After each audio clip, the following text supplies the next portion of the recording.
Hello, everybody. I'm still in Jerusalem, and today we spent most of our day in Shiloh, where the tabernacle was erected, and you can read about it in First Samuel. The prayer of Hannah took place at Shiloh, where the tabernacle was, and other places in the Bible, of course. But what I really want to tell you about it was kind of very interesting. We had a visit with 5 red heifers.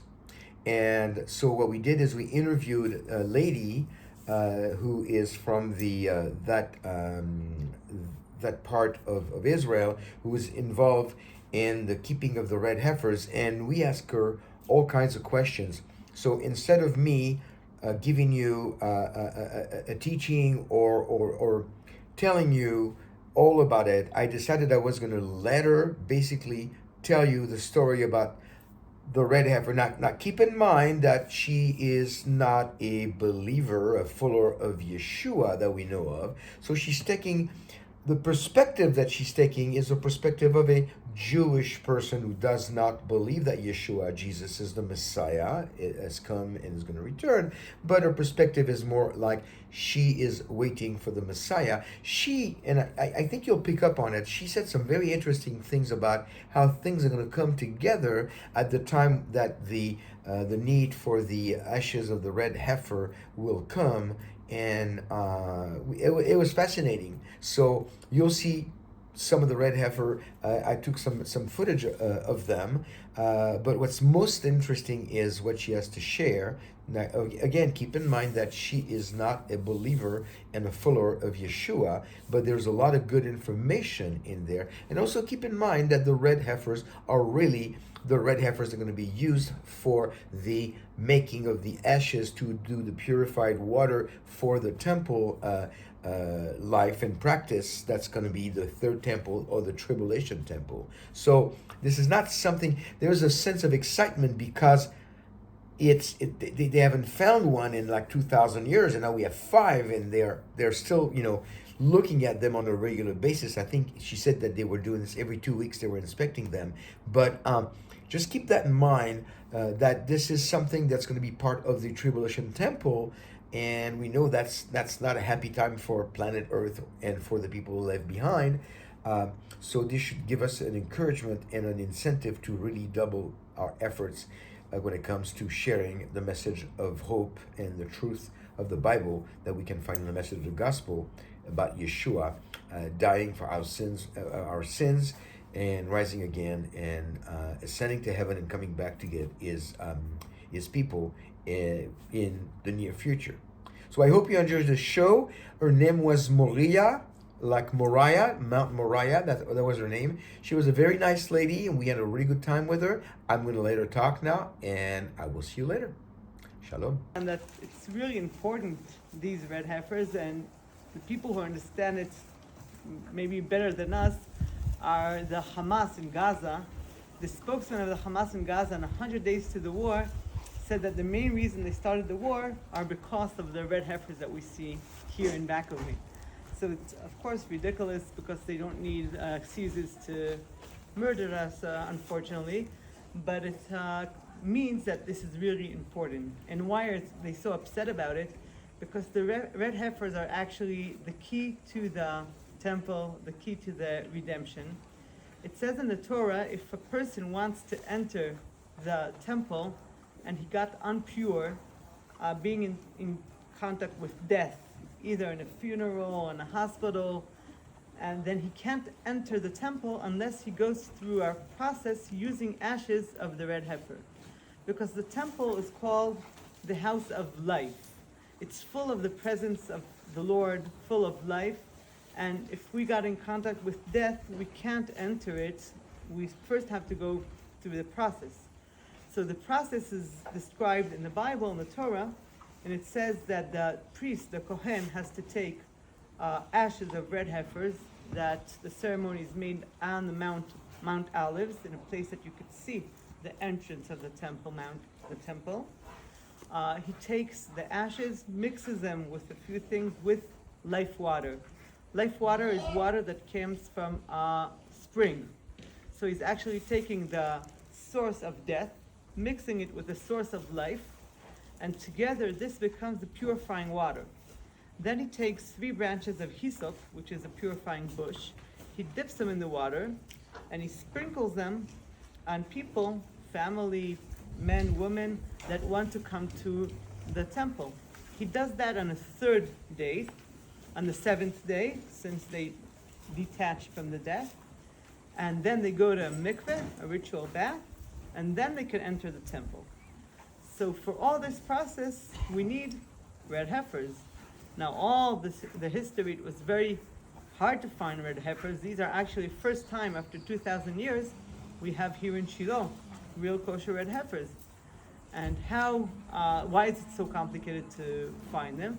Because there are 5 conditions mentioned in the Bible for the cows to be qualified as red heifers. First, they have to be red. Now, when I say red, you may think of the color of ketchup, but that's not the color. There are no cows in nature like ketchup.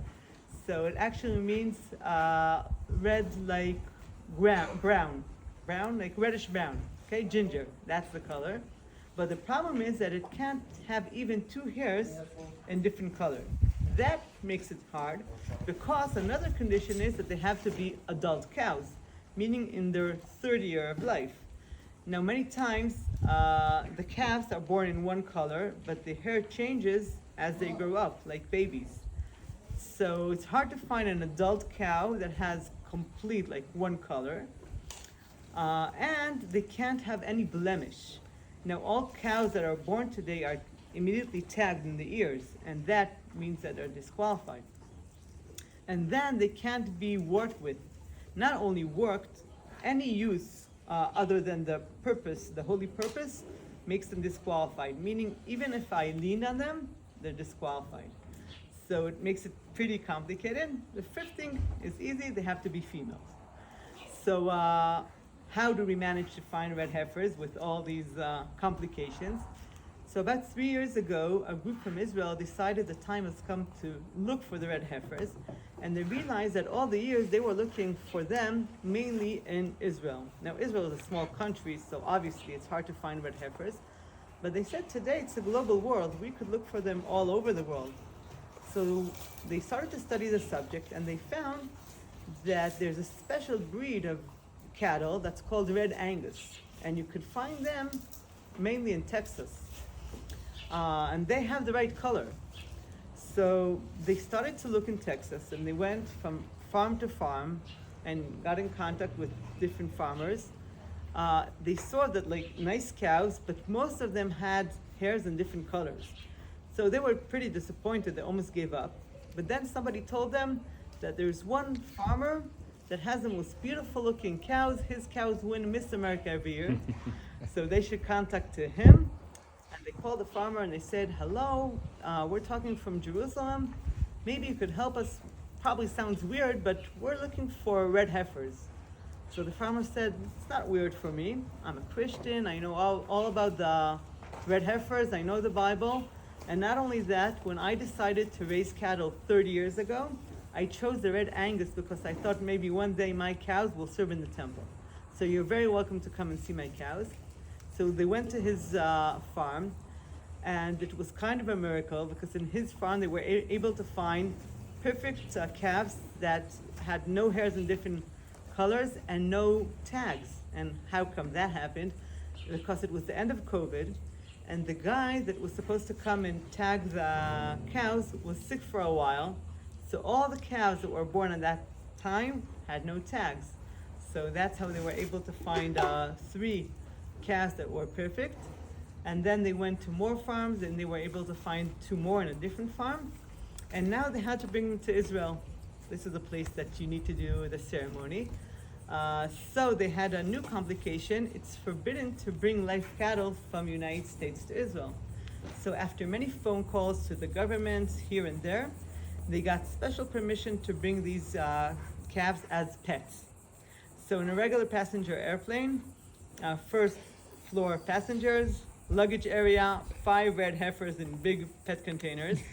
And they were brought to a farm in the north. And then they decided to bring them here to Shiloh because this is a place where the tabernacle has been. This is a place where they used the ashes of the red heifers back in history. And this is a place that we could raise them today. And the idea is to have here a visitor center that we started to build, and to have people come and learn about this special obligation, and to be ready when God decides it's the time. So we're going to have here the red heifers. Some of them with the time got disqualified. Some of them got hairs in different colors, but we still have some that are good. So they're planning to breed the ones that got disqualified. And then we'll have here a little herd of red heifers. So when time is the right time, then we're ready. And we started to build a new visitor center, but unfortunately because of the war, all the budgets stopped. So whoever wants to be part of this historical thing of having here in Israel, in Shiloh, red heifers, you're very welcome to be part of it. You could look online and be part of it. Thank you. Thank you very much. I have a question. You said breed them. Is it required for the red heifer to be born on Israeli soil to be used for the ashes, or can these be used if they keep being kosher? It's not one of the conditions. They could come from anywhere. We have enough conditions without them. You have questions? Excellent. Can I ask a question? Sure. The ashes get mixed in with other materials. What are the materials and why? Right. So it's the priest used to add to the fire that was made on Mount Olives on a big pile of trees that have to be specific trees. He added hyssop bush, cedar tree, which were tied together with a wool colored with a specific color produced by a special worm. So all these together, there are many secrets to this process, but some of them is taking the very tall and high tree with the small bush, tying them together. It has a lot of meanings, and adding them to the fire, this makes it the purifying ashes and then the purifying water. Hyssop in our connection is what they put the blood of the lamb on the doorway. Purification. For Yeah, purification. for purification. Yes. Right. So you're getting Yes. all of these Right. issues connected to that. Yes, definitely. If one of the red heifers, there's more than two hair of a different color, and it gets in contact with the other ones, does that disqualify it? No, that's okay. Just that one because of the hair on their body. Exactly. Okay. Yes. And they have, by the way, they have names. We call them Tikva, which is hope, Geula, which is redemption, Nechama, which is consolation, Tchia, which is real life, and Sgula, which is like treasure, more or less. And he knows each one by their names. So, if one is ready to be sacrificed, can they sacrifice and then keep the ashes until they're ready to build?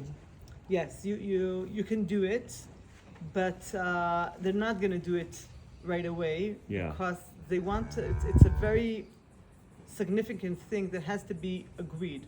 Right. The temple is called a house of prayer for all nations. It's Yeah. a house of peace and house of prayer. So nobody's going to do it in a violent way. So it has Yeah. to be agreed, first of all, among the rabbis to agree that this specific cows, they're all qualified from all the different aspects. And then among the Israelis to know it's not only a little group of people that are doing this, but it's something that's agreed among the people, and also around the world. They want to make it as agreed as possible to make the process really succeed. And that's part of the issue over here of having a visitor center, is not only to have the red heifers here, is also to make the hearts ready.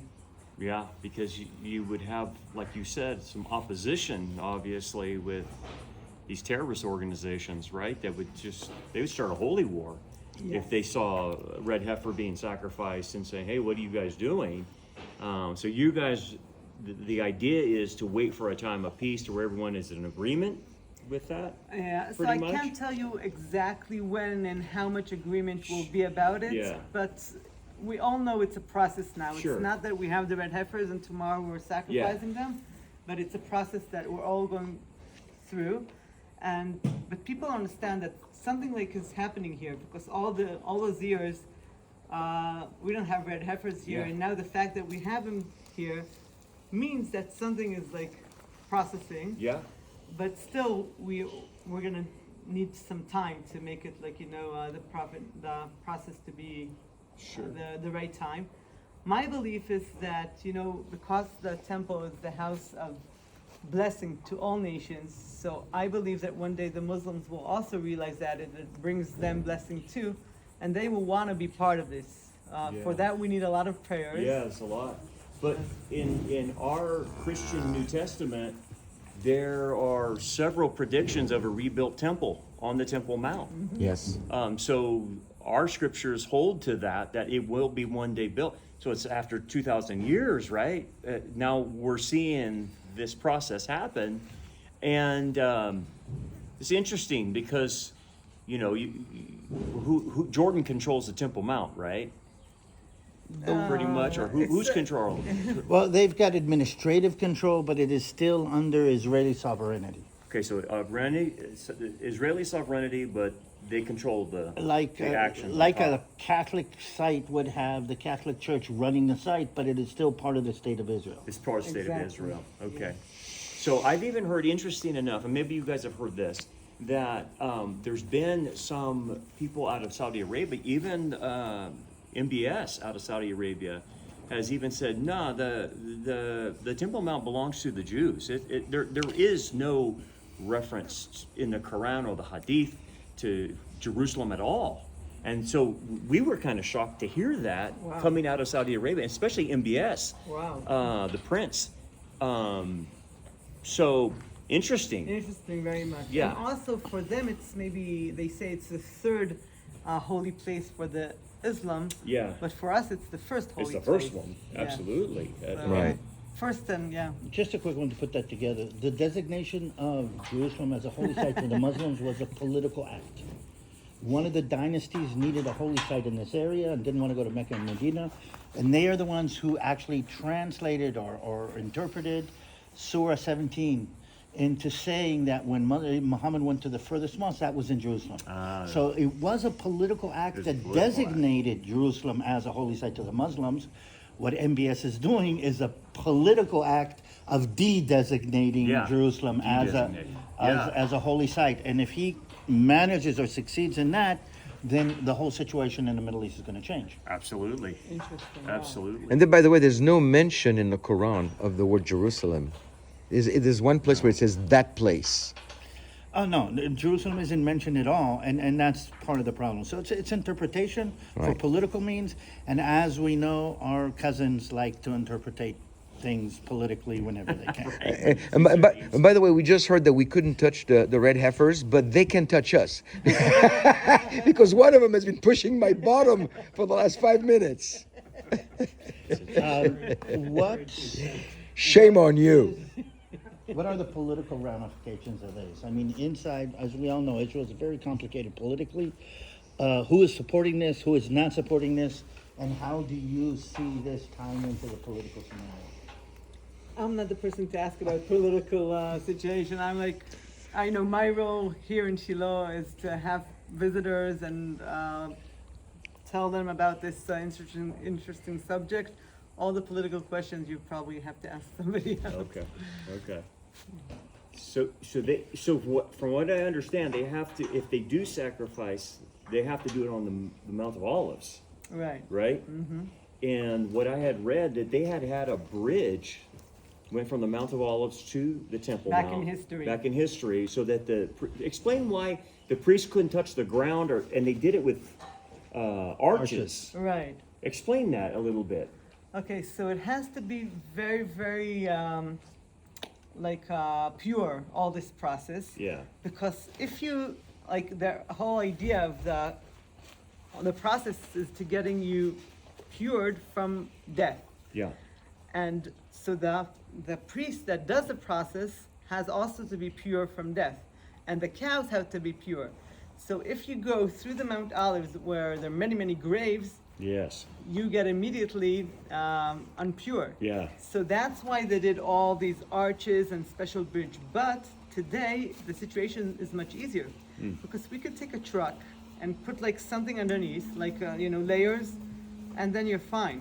Oh, So okay. so all this is today is actually much easier. Much easier to do that. Yes. Wow, that's tremendous. I didn't Yes. think about that. Wow. But do you think that they could be burning a red heifer to get the ashes on the Mount of Olives right now in the situation that we're in the world with No. there would be an all-out war. Well, if she Right. just said Yeah. that Hamas said that was one of the motivations, right? One of the main motivations, yes. Yeah. And by the way, we had your conference every week of the year. We read a part of the Torah in the Jewish in the Parsha. Parsha. Yes, the Parsha. And in the week that we were reading the Parsha of the red heifers, we made here a small conference of biblical studying to teach about the red heifers. Okay. And the Hamas and the Hezbollah put the ad of the conference on their Telegram channel. Really? And they were saying, look what they're doing, you have to bomb this. And it's like, we're just talking studying about the red yeah. heifers, but they are really So with that, do you have to have security? yeah, so we actually have, they're pretty secured here. We have cameras to make sure that people don't touch them in the way that they Yeah. shouldn't. And they're closed here. And also there's security around Shiloh. So we're hoping it's good, but you can't know. We trust God. Sure, amen. Yeah. Is there an expiration date after, let's say, one of them has been sacrificed and we have that special liquid that will purify? Does it go bad? No, actually, back in history, they had one cow that was good for 1,000 years. So they would save the ashes and every time put a little bit of the ashes with a lot of Water. spring water, and each person needs only like one drop. So it could be enough for like thousands of people for thousands of years. I read on one article in one the sources that we use that the ashes of, and maybe you can correct me, the ashes of one red heifer could provide enough holy water for 6 billion people. Mm-hmm. Is that correct? Yeah, it sounds reasonable. Yes. Well, I want to continue my question a little bit, and I'm sorry if you don't want to answer. Which means it makes sense after we've been looking for these for thousands of years, and they're here, and theoretically, something could happen.